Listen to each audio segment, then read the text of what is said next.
You have to embrace a new way. You have to take the chances. I love New York. You have to do things that maybe the predecessors never embarked on. Woo! Otherwise, you're just not going to connect. You're not going to communicate. So it is a necessity. I have resting social media face. Where's this going? This is gonna be like, I'm gonna put it in my video that I make. What's up, Matt's followers?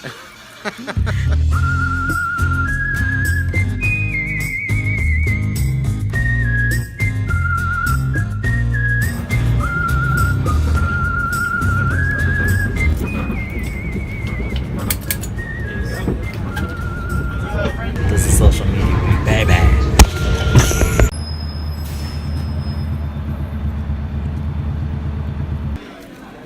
When coming to Manhattan, of course you want Chick-fil-A. Social media week on. Bye. It's New York, it's a horse in the street, it happens to me. Oh, I'm missing it out. It's almost sunset time, look at that. Boom. You gotta put yourself in the video. You gotta be in the video. You gotta be in it to win it. You're getting every penny back.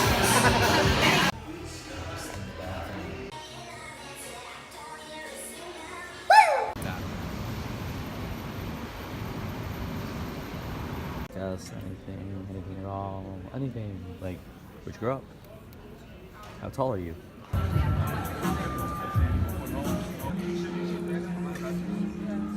Alright, we're waiting for Casey. And Casey Neistat, founder of 368, to the stage.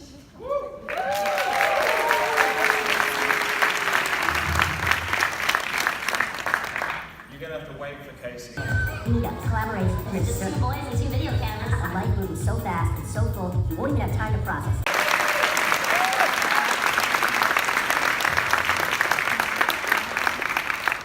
Dan, you're doing great so far. Thanks, mate. You're really doing a good job. Casey and I are best friends. Before internet videos meant anything. But I think that if I had to sort of characterize now coming up, if I had to characterize it, so that's how I work. More social media, week.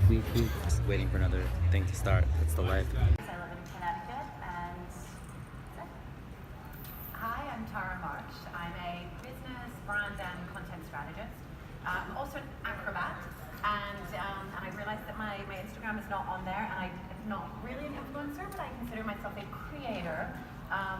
So I've worked in the influencer space in different ways for a long time. When you use the example of 5 posts, it sounds like you're telling a story, you know, with that kind of thing. You're not just doing a one-off with, say, a spokesperson and having them just do one post and measuring your success based on that one post.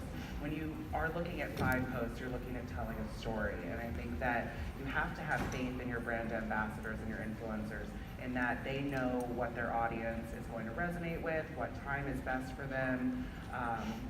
And I think that, you know, it's just super important to come up with, you know, align on your brand goals and the influencer's goals, because you both have goals, you know, whether you're a micro-influencer trying to grow your audience or you're a brand trying to gain awareness, sales, ROI, whatever the ROI is, you know, the goals need to be aligned, and then I think it's about letting the influencer do what they do best in their own voice. I think sometimes we see too much red tape, and I think sometimes that can affect performance. So that's my 2 cents. We need to find someone who has that influential following that they've built because of their influence within that kind of snacking space. Whereas you have some people who may have millions of followers, but it's because they were, you know, on the Real Housewives of Atlanta, and now they have all these followers. And so when you look at someone at that level, they didn't build their following because of their ability to be influential. You know, they built that following because people want to follow them. And I think at that point, you're really looking at more of a spokesperson versus working truly with an influencer. Digital culture specifically, there's a new set of royalty that's on full view. And while Jon and Daenerys and Cersei and the rest of Westeros are battling it out for the throne, I think we all know who's rocking the crown in our society today. You guessed it, it is influencers. They are pervasive. They are everywhere and everyone wants to be one. When you ask a child these days what they want to be when they grow up, do you think they say doctor, lawyer, teacher, fireman? Whatever it might be, the answer is no. They say YouTuber, influencer, blogger. So really pervasive. And there's no doubt that influencers are having an amazing impact in authentically connecting brands with their audiences, with consumers, with relevance, and with trust in a way that really hasn't been done in a very long time. Surviving. It's been good. Good. Thumbs up, like, subscribe. Be my something. Thanks for the coffee, Sheridan. Or content or other advice you gave, while also... How's it going so far? I don't know. This isn't our first time at this. This isn't our first rodeo. We don't age. We're the same. Right. What's that show with the wolves versus the vampires? Hey, we never age. We're like Paul Rudd. What is that show? I don't know. The vampires versus the werewolves? I don't know. With Kristen Tell us- Stewart? Oh, that's on that's a movie. Twilight. Tell us We if have you've seen Twilight Twilight. I've never seen Twilight. So F8 announced a bunch of stuff. Instagram, Facebook, and me and Alex used to use a network. That's right, and if you have Google Plus on your social page, just take that off. It's Google Minus now, okay? Yeah, you might want to get rid of your Google Plus. Google Minus. I'm just saying. Vine no longer exists. Google Plus no longer exists. Although Byte's Check coming. those pages. Just saying. Or else you look like a Nimrod. And we're going to Google now. And this idea of people loving, we're starting to look at all of this fragmentation, and we're starting to look at our different segments of audiences. We wanted to create a campaign at the end of the day. And the lines between content creator and consumer are increasingly blurred. So how can you engage? Open bar. This is a lifesaver. Thank you. I need a million of these, really.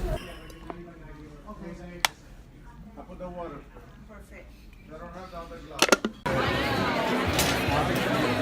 Everybody wants a drink. Everybody wants a drink. It's delicious. It's Instagrammable. It's artistic. Drip, drip, drip, drip, drip, drip. Oh, wonderful. Wow, something. We also want tasty snacks too. Little tiny sliders. Cheeseburger sliders. Good. That's good. Tiny little slider.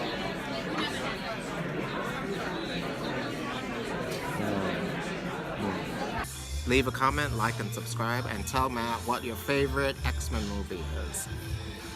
What's your favorite X-Men movie?